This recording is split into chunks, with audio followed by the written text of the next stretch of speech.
नमस्कार दोस्तों। आज की इस वीडियो में हम आपको जानकारी देंगे एक ऐसे जैन अतिशय क्षेत्र के बारे में जिसके बारे में बहुत ही कम लोग जानते हैं। इससे पहले मैं आपको बता दूं कि एक अतिशय क्षेत्र ऐसा जैन स्थान होता है जिसमें एक बड़े क्षेत्र में स्वप्राकट्य जैन मूर्तियां, जैन मंदिर और काफी सारे पूजा स्थल होते हैं। यह जैन अतिशय क्षेत्र भी काफी बड़ी जगह में फैला हुआ है। इस स्थान के बारे में जानने के लिए हमने काफी जगह घूम घूम कर जानकारियां इकट्ठा की और कई शिलालेखों का भी अध्ययन किया और मंदिरों के इतिहास को जानने के लिए उस क्षेत्र के साक्ष्यों को जांचा और कई किताबों का भी अध्ययन किया और कई ऐसे लोगों से बात की जो इस स्थान और जैन धर्म की जानकारी रखते हैं और इस अमूल्य जैन संपदा के संरक्षण में अपना समय देते हैं। इस वीडियो में हम आपको इस क्षेत्र के इतिहास की जानकारी देंगे और यहाँ मिले साक्ष्यों के आधार पर समय की गणना करके इन साक्ष्यों को आपको विस्तार से बताएंगे और आपको यहाँ आने के साधन से लेकर यहाँ पर्यटन और सुविधाओं की जानकारी देंगे। इसके साथ साथ कई और छिपी हुई जानकारियां हम आपके सामने रखेंगे। और यदि आप हमारे चैनल पर नए हैं और आपने अभी तक हमारे चैनल को सब्सक्राइब नहीं किया है तो हमें इसी तरह की और वीडियोस बनाने की प्रेरणा देने के लिए नीचे दिए गए सब्सक्राइब बटन को क्लिक करें। अब आइए चलते हैं इस क्षेत्र के इतिहास की यात्रा पर।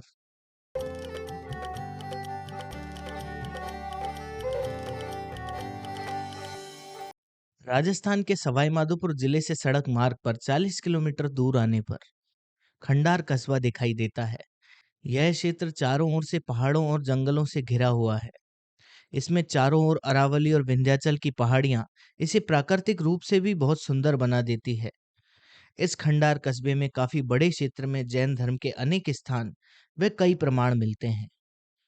हमारी इस यात्रा की शुरुआत हम करते हैं इस क्षेत्र की सबसे ऊंची पहाड़ी पर स्थित खंडार किले से। इस किले पर चढ़ने के लिए एक पैदल पत्थर का मार्ग बना हुआ है।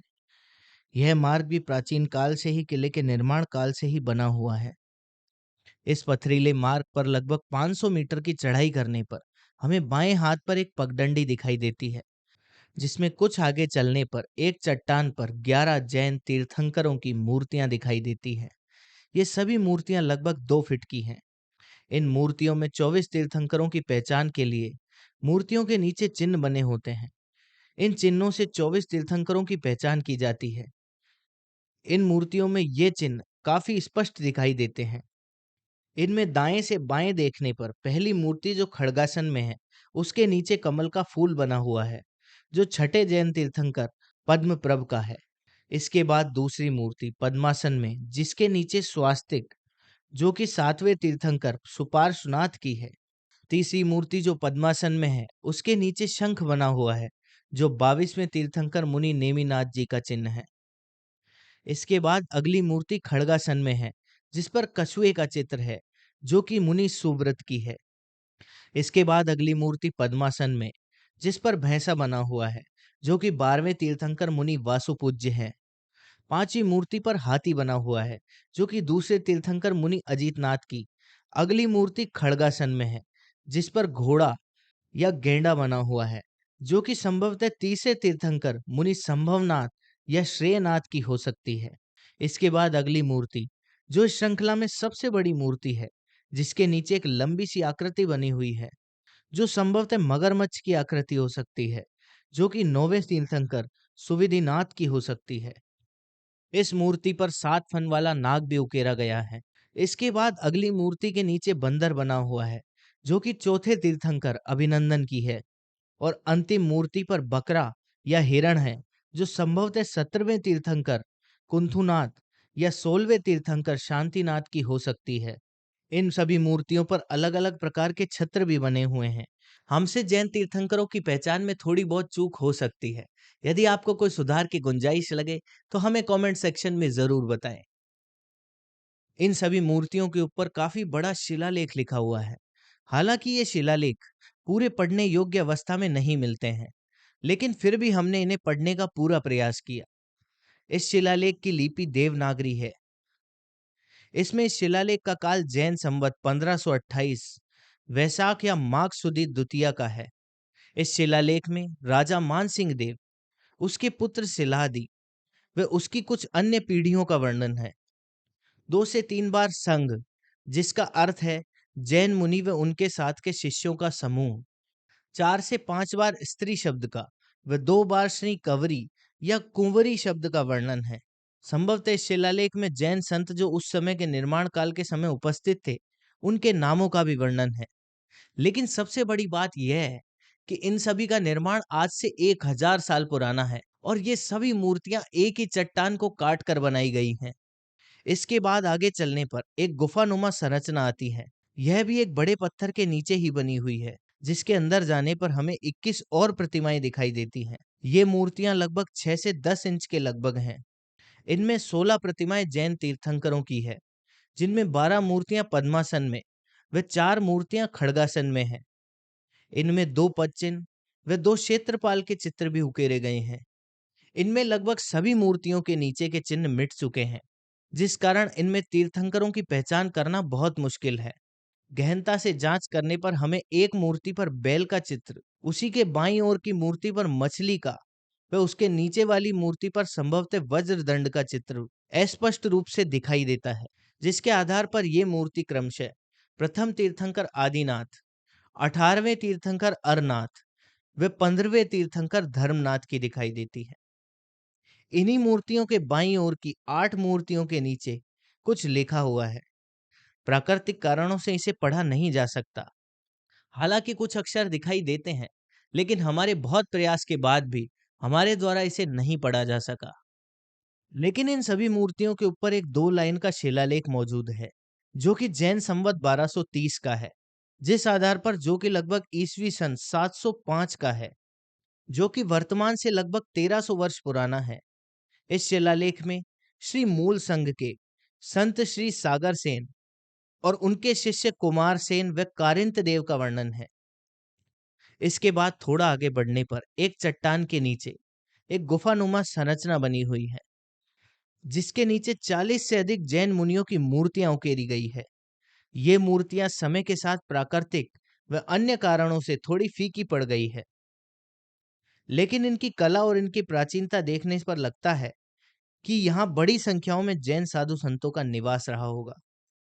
इन मूर्तियों में पिछली मूर्ति के समान ही कुछ मूर्तियां खड़गासन में, कुछ पद्मासन में और कुछ चरण चिन्ह हैं। सभी मूर्तियों के ऊपर छत्र के समान नाग, पुष्प आदि की आकृतियां बनी हुई हैं। इन मूर्तियों के बीच में एक शिलालेख भी मिलता है, जिसमें किले पर राज्य करने वाले राजा मानसिंह देव, उसके पुत्र सिलादी व उसके अन्य पुत्रों का उल्लेख है। अर्थात यह शिलालेख उन राजाओं की वंशावली बताता है। तथा इस शिलालेख में भी संघ शब्द का 2 से 3 बार उल्लेख मिलता है। यह शिलालेख जैन संवत 1468 वैशाख बुधि द्वितीया का है, जो कि ईसवी संवत के अनुसार 943 का है। यह लगभग वर्तमान से 1100 वर्ष पुराना है। इन सभी जैन गुफाओं को गहनता से देखने पर हम जिस रास्ते पर यहाँ आए, उसी पगडंडी पर वापस जाते हैं और किले के मार्ग में आगे बढ़ते हैं। उसी रास्ते में कुछ दूर चलने पर हमें रास्ते में ही दाईं ओर एक चट्टान पर लगभग 2 फीट की लंबाई की 6 तीर्थंकरों की मूर्तियां दिखाई देती हैं। ये सभी मूर्तियां पद्मासन में विराजमान हैं। इन मूर्तियों के ऊपर 2 शिलालेख पत्थर पर ही उकेरे गए हैं, जो कि संवत 1534 वैशाख सुदी चतुर्थी के हैं। इनमें शिष्य शब्द का कई बार प्रयोग हुआ है। कुछ नामों को पढ़ने में हम सक्षम हुए। वे नाम हैं श्री सियांत सेन, श्रावक विमल सेन। हालांकि इसमें कई बार शिष्य, श्रावक और श्री शब्द आया है, जिस आधार पर यह शिलालेख कई जैन संतों, श्रावकों और उनके शिष्यों का वर्णन करता है। इसके पास एक छोटा शिलालेख है, वह भी इसी तरह का वर्णन करता है, किंतु इसमें पुत्र शब्द का उल्लेख मिलता है, जिसका मतलब है छोटे शिलालेख में संभवतः वहां के राजाओं की वंशावली का उल्लेख होगा। इसके बाद इन पहाड़ों पर चलने वाली ठंडी हवा का आनंद लेते हुए हम अपनी यात्रा में आगे बढ़ते हैं। रास्ते में हमें एक विश्राम गृह दिखाई देता है, जहां बहुत ही ठंडी हवा का आनंद लिया जा सकता है। इसके बाद किले का पहला दरवाजा दिखाई देता है, जिसके अंदर से गुजरकर हम आगे बढ़ते हैं तो किले का दूसरा दरवाजा दिखाई देता है, जिससे पहले ही दाईं ओर एक रास्ता बना हुआ है। उस रास्ते में प्रवेश कर आगे बढ़ने पर हम पहुंचते हैं विशाल शिलाखंडों व किले के पहले और दूसरे परकोटे के बीच में स्थित इस किले के सबसे बड़े जैन मंदिर पर। यह मंदिर काफी पुराना बना हुआ है। इस मंदिर के अंदर जाने पर एक बड़ा चौक दिखाई देता है और उसके अंदर जाने पर 4 जैन प्रतिमाएं दिखाई देती है। ये प्रतिमाएं लंबाई में लगभग 6 फीट बड़ी हैं, जिनमें से एक मूर्ति श्री महावीर स्वामी की है, दूसरी मूर्ति खड़गासन में पार्श्वनाथ जी की है, तीसरी प्रतिमा आदिनाथ भगवान की, व चौथी प्रतिमा शांतिनाथ भगवान की है। इन सभी के ऊपर भी छत्र बने हुए हैं। सामान्यतः इस प्रकार के मंदिरों में 5 मूर्तियां होती हैं, लेकिन यहाँ पर 4 ही मूर्तियां हैं। इस स्थान पर भी चारों मूर्तियों के मध्य में एक शिलालेख बना हुआ है, जिसमें जयपुर राजा प्रताप सिंह जी ने किले के ऋषभदेव मंदिर में पूजा का आयोजन करवाया। इस पर संवत 1841 अंकित है। यह मंदिर एक चट्टान के नीचे स्थित है, लेकिन समय समय पर प्राकृतिक कारणों से इस मंदिर को बहुत नुकसान हुआ। कई बार परकोटे के टूटने से भी इस मंदिर में बहुत नुकसान हुआ, लेकिन यहाँ जैन समाज के समाज सेवियों के प्रयासों से यहाँ परकोटे का पुनर्निर्माण करवाया गया और इस मंदिर का भी निर्माण करवाकर यहाँ आने के रास्तों को सुगम बनाया गया। अब तक भी यहाँ सभी जैन समाज के व्यक्तियों द्वारा समय समय पर निर्माण कार्य करवाए जाते हैं और यहाँ पर कई प्रकार के धार्मिक आयोजन करवाए जाते हैं। इन धार्मिक आयोजनों में काफी अधिक संख्या में महिला और पुरुष शामिल होते हैं और वे सभी इस किले पर चढ़ाई करके इन सभी जैन मूर्तियों की पूजा करते हैं और इस जैन मंदिर में भी पूजा आराधना करते हैं। किले पर स्थित जैन मंदिर पर जैन समाज ने प्रतिदिन पूजा अर्चना की व्यवस्था कर रखी है। यहाँ पर पानी और अन्य सामानों की पर्याप्त व्यवस्था इन लोगों ने की हुई है और जो लोग इतनी ऊंचाई पर चढ़ने में सक्षम नहीं है, उन्हें चढ़ाने के लिए मजदूरों द्वारा विशेष व्यवस्था की जाती है। इसके बाद हम इसी मंदिर के सामने जब परकोटे पर जाते हैं और बाईं ओर देखते हैं, तो लगभग 20 से 30 फीट की ऊंचाई पर 7 जैन प्रतिमाएं खड़गासन में दिखाई देती हैं। ये चट्टान को काटकर अंदर की ओर उकेरी गई है। इनका निर्माण 20 से 30 फीट की ऊंचाई पर किस प्रकार किया होगा, यह बहुत बड़ा प्रश्न है, क्योंकि यहाँ खड़े रहने की कोई जगह नहीं है। फिर भी ये मूर्तियां आखिर किस तरह से बनाई गई, यह प्रश्न हर किसी को आश्चर्यचकित करता है। आइए अब हम बात करते हैं जैन समाज के श्री रमाकांत जी जैन से, जो पेशे से अध्यापक हैं और किले के मंदिर की सारी व्यवस्थाएं देखते हैं। दिगंबर जैन अतिशय सहित खंडार किले वाले वहाँ पर प्रतिदिन अभिषेक की व्यवस्था कर रखी है। सेवक वहाँ पर जाता है। साथ ही वहाँ पर प्रतिवर्ष क्षमावाणी पर्व के बाद पुरुष भगवान की पूजा की जाती है और दीपावली पर निर्माण लड्डू चढ़ाया जाता है। इसमें सभी समाज के बंधु वहाँ पर पहुँचते हैं। मैं भी प्रति सप्ताह ऊपर की व्यवस्था देखने के लिए जाता हूँ। इसके बाद किले से नीचे उतरने पर अब हम आते हैं खंडार के सबसे बड़े जैन मंदिर पर। इस मंदिर में प्रवेश करने का एक बहुत विशाल लकड़ी का दरवाजा है। उस दरवाजे में प्रवेश करने पर दाईं ओर एक विश्राम गृह बना हुआ है। इसके बाद ऊपर की सीढ़ियों से चढ़ने पर हमें मुख्य जैन मंदिर दिखाई देता है। इस मंदिर में प्रवेश करते ही दीवारों पर बहुत सुंदर कौड़ी की चित्रकारियां दिखाई देती है। हालांकि पुराने समय की चित्रकारी तो समय के साथ खराब हो गई थी, लेकिन इस मंदिर के रखरखाव करने वाले जैन समाज के व्यक्तियों ने इसे उसी रूप में वापस बनवाया। इस मंदिर में प्रवेश करते ही हमें एक बहुत बड़ा हॉल दिखाई देता है, जहां समय समय पर धार्मिक आयोजन किए जाते हैं। दरवाजों की मेहराबनुमा आकृति और चित्रकारी के आधार पर इस मंदिर के समय का अनुमान लगाया जा सकता है कि यह मंदिर उस समय का है जिस समय खंडार क्षेत्र में कछवाहा राजपूतों का शासन था। अर्थात यह मंदिर लगभग 300 वर्ष पुराना और लगभग 17वीं शताब्दी का है। प्रवेश करते ही दाईं ओर देखने पर हमें इस मंदिर की मूल प्रतिमा के दर्शन होते हैं, जो बहुत ही सुंदर रथ पर विराजमान है। यह प्रतिमा जैन मुनि आदिनाथ की है, जो कि काले पत्थर से बनी हुई है। इसके बाद एक और मुख्य प्रतिमा मल्लीनाथ स्वामी की है। इसी के पास पीतल की एक महावीर स्वामी की प्रतिमा है तथा दूसरी ओर सफेद पत्थर पर 24 जैन तीर्थंकरों की प्रतिमा बनी हुई है। इसके बाद एक मूर्ति चंद्र प्रभु और एक अजीत नाथ जी की है, जिन दोनों पर समय जैन संवत 1548 लिखा हुआ है। यहाँ पर एक और मूर्ति है जिस पर जैन संवत 1532 लिखा हुआ है। ध्यान रहे, जैन संवत मूल ईसवी संवत से 525 वर्ष आगे चलता है, इसलिए इनकी वर्तमान समय से तुलना के लिए इनका समय 525 वर्ष पहले पड़ा जाए।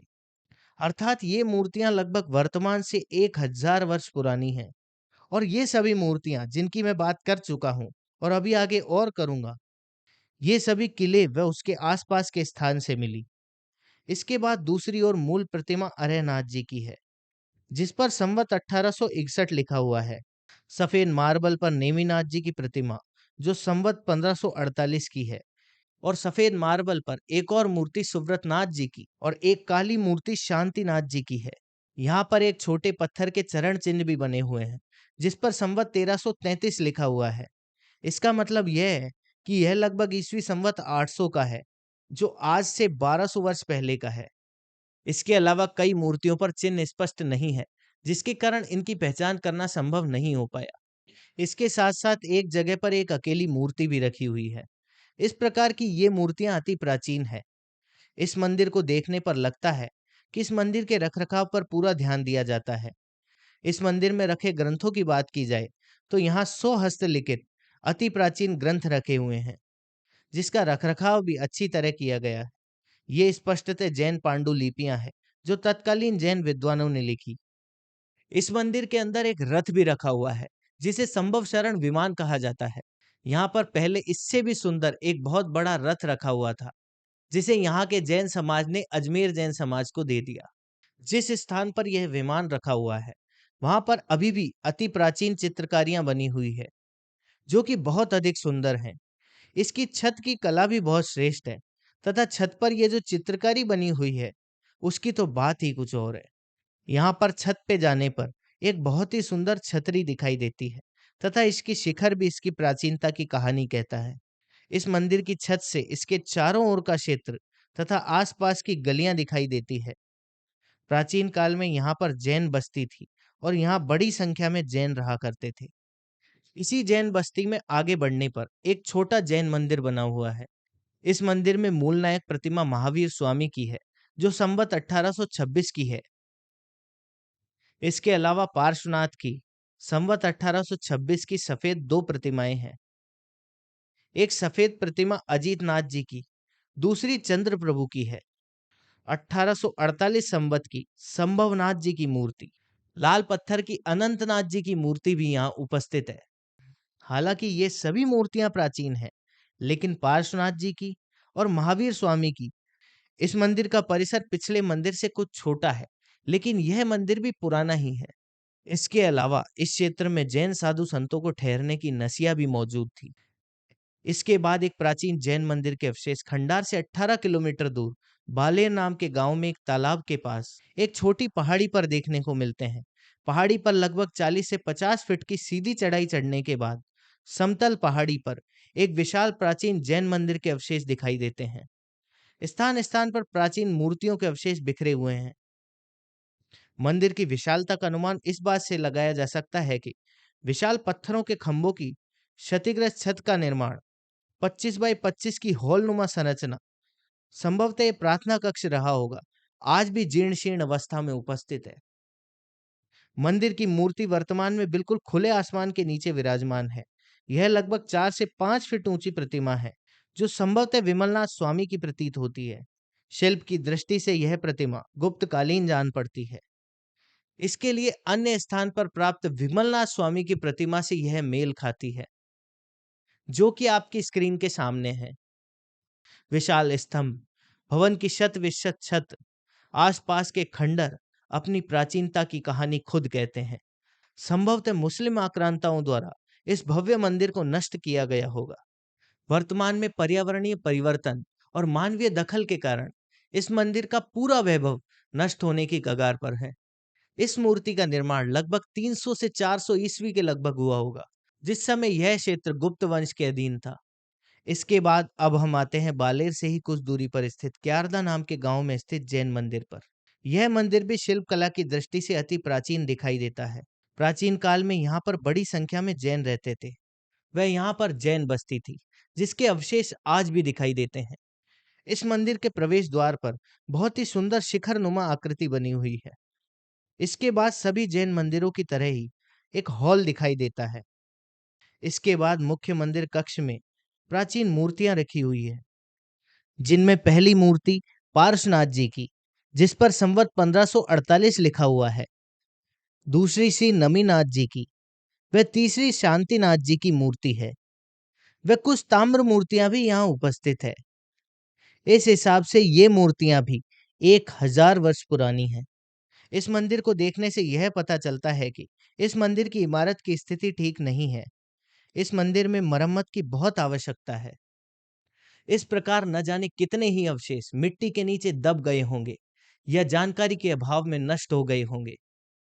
लेकिन आज जो हमने स्थान दिखाए हैं, उनमें से कुछ स्थान आज भी संरक्षण के अभाव में नष्ट हो सकते हैं। इसलिए जल्दी से जल्दी इन स्थानों के संरक्षण के लिए प्रयास किया जाए, ऐसी हमारी कामना है। अब आखिर में जानते हैं कि इस स्थान पर आप पहुंचेंगे कैसे। यहाँ पर सबसे करीबी railway station Sawai Madhopur junction है। यहाँ से सड़क मार्ग से 40 किलोमीटर आने पर यहाँ आया जा सकता है। इस स्थान पर आने वाले श्रद्धालुओं के लिए जैन समाज द्वारा पर्याप्त रुकने की व्यवस्था है। यदि आप इस क्षेत्र के बारे में और अधिक जानकारी चाहते हैं, तो स्क्रीन पर दिए गए नंबर पर संपर्क कर सकते हैं। खंडार जैन मंदिर का रखरखाव करने वाले यहाँ के निवासी ललित जी जैन से भी हमने बात की। आइए जानते हैं उनका क्या कहना है। जय जिनेन्द्र। मैं ललित कुमार जैन, खंडार जिला सवाई माधोपुर राजस्थान से। मैं अभी वर्तमान में किराना व्यापार संघ का अध्यक्ष हूँ। 10 से या 20 साल से करीब मैं जैन मंदिर से जुड़ा हुआ हूँ और वहाँ की तमाम व्यवस्थाएं मेरे द्वारा और मेरे समाज के द्वारा सहयोग के द्वारा ये सारी व्यवस्थाएं हम लोग देख रहे हैं। खंडार जो दिगंबर जैन मंदिर है नीचे, वो वहाँ पर 2 टेम्पल है। ये टेम्पल काफ़ी प्राचीन है और विस्तृत है। जो वर्तमान में पहला जो मंदिर है उसको हम आदिनाथ जिनालय है, जो मंदिर है वो 300 साल से भी ऊपर प्राचीन है।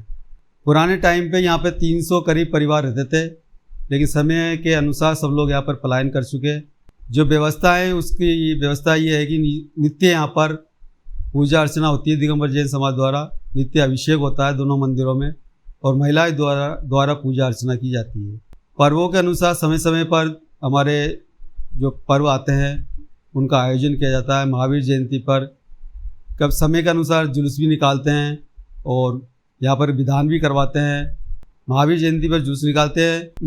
महावीर जयंती के ऊपर हम निर्वाण लड्डू चढ़ाते हैं, दोनों मंदिरों पर चढ़ाते हैं। ऊपर किले पे अति प्राचीन मंदिर है और वहाँ पर भी निर्वाण लड्डू चढ़ाया जाता है। समस्त दिगंबर जैन समाज उसके अंदर सम्मिलित होता है और यहाँ पर ये तीर्थ क्षेत्र काफ़ी प्राचीन है, इसको संरक्षण करने की बहुत आवश्यकता है। दक्षलक्षण पर्व पर यहाँ पर शांति धारा होती है, फिर दिन में यहाँ पर शास्त्र प्रवचन होते हैं। शाम को टाइम पे आरती की जाती है सभी समाज द्वारा और शाम को शास्त्र प्रवचन होते हैं।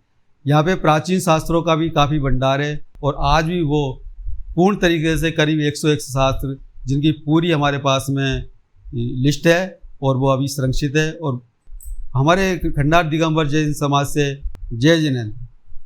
तो ये थी हमारी वीडियो इस क्षेत्र के जैन धर्म के इतिहास के बारे में। यदि आपको हमारी वीडियो पसंद आई हो तो हमारे वीडियो को लाइक करें। यदि आपका कोई सवाल या सुझाव हो तो हमें कमेंट सेक्शन में जरूर बताएं। हमारी पिछली वीडियोस देखने के लिए आप इन वीडियोस पर क्लिक कर सकते हैं। मिलते हैं आपसे अगली वीडियो में, तब तक के लिए जय राजस्थान, जय भारत।